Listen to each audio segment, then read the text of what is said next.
In today's video, I'm going to be talking to you about some 3 simple, easy, and effective basketball plays that you could run with your team that can work both up against a man-to-man defense as well as a zone defense. Let's get down to the clipboard. Let's check these out. But first, really quickly, I will be speaking shortly about a 5-out offense. If you want the complete guide to the 5-out basketball offense, make sure to go check out the link down in the description below. Okay, so in this first play, what we're going to have is players 4 and 3 down in the corners. Really quickly, if you don't know the areas of the court, this is the corner, this is the wing, this is the point, wing, corner, high post, and low post. From there, what we are going to be looking at doing is having player 1 pass to player 2, and player 5 is going to be setting a screen for player 1. Player 1 is going to be then cutting towards the basket.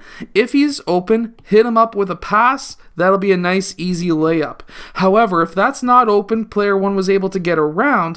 What we will then have is for player 5, he is going to be staying in the high post, and player 4 is going to be popping up towards the point. He is going to be running up as fast as he can with his hands ready. And what I mean by his hands ready is he's got his hands out ready to pass or catch that ball. And he may be saying, hey, I'm open as well. But going back down to the play.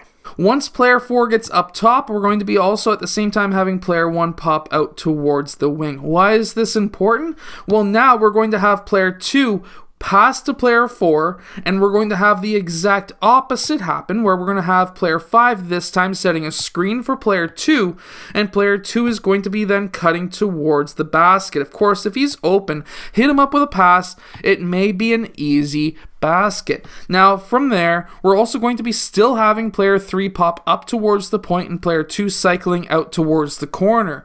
However, if player 2 was to get that ball, and that was to bring in player 1 as a help defender, we really want to instill in our players to kick that ball out to player 1 so that player 1 has either a deep mid-range or a 3-point shot depending on the level of skill your team has. This next play is going to be a high 1-4 offense, and it's going to be very similar. However, there's going to be a few differences as well. So what the differences are going to be is player 1 and 3, they're going to come together for a dribble handoff. Player 3 is going to get that ball, and at the same time, we're going to have player 4 set a screen for player 1, and player 1 is going to be then attacking the basket. Player 3 is going to be dribbling up towards the point, and he could hit player 1 with a pass.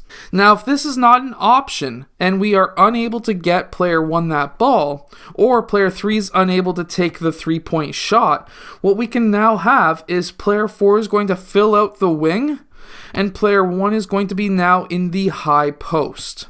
We really want to instill with our players that they can play any position on the basketball court, especially if you're coaching young players. Because at that age, let's say we're coaching 10-year-olds or 12-year-olds or 14-year-olds, we really don't know what position they're going to play in the future. Myself, as an example, I was a 6-foot player in grade 6. I was 6'2" in grade 8.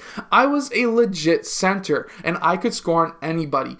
But when I got into grade 11, I was no longer a center. I was still 6'2". I was a guard. I had to learn how to now handle the ball under pressure and pass under pressure. And that, to some players, can be difficult. Meanwhile, there were other players who were shorter than me who ended up being 6'6" and 6'8". So you really have to know that every player needs to be able to play every position until later on. And that's when they start being able to pick and choose which position they'll be able to play. Now, once that's cycled through that side, we're just going to do the exact opposite on the other side, and it's going to be the exact same play, just mirrored on this side instead of it happening on this side. Now, this last play is a 5-out basketball offense, and of course, I could show you a very simple pass and screen away basketball play, or a pass and cut, but that's not what we're going to be talking about today. That is easy and simple, but I really want to get you something that is still simple and something that I haven't really talked that much about before. So what we're going to be doing here is going up against a 2-3 zone, and the nice thing that you'll find with a 5-out against a zone is you really get to stretch that zone out. And some of the easier ways to beat a zone is to attack the gaps, and that's what we are essentially doing here. So what I really want to do is to have a point to wing pass, and if possible have player 5 cut in and pop out to receive that pass.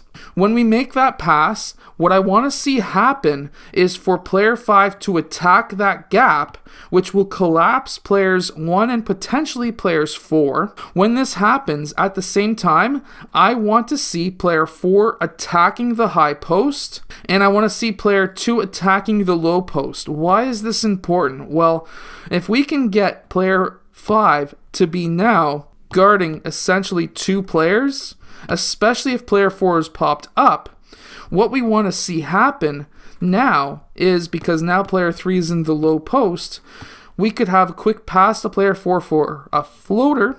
We could also have, if this is a double team, a pass down to player 2 for a layup, or we can have a pass to player 4, bring up player 5 for a pass down low.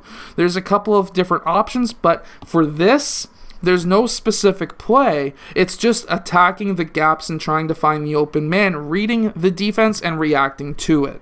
I hope that these plays have helped your team win more games. If it has, hit that like button, subscribe. Make sure to go check out that complete guide to the 5-out offense down in the description below, and I'll see you guys again next time.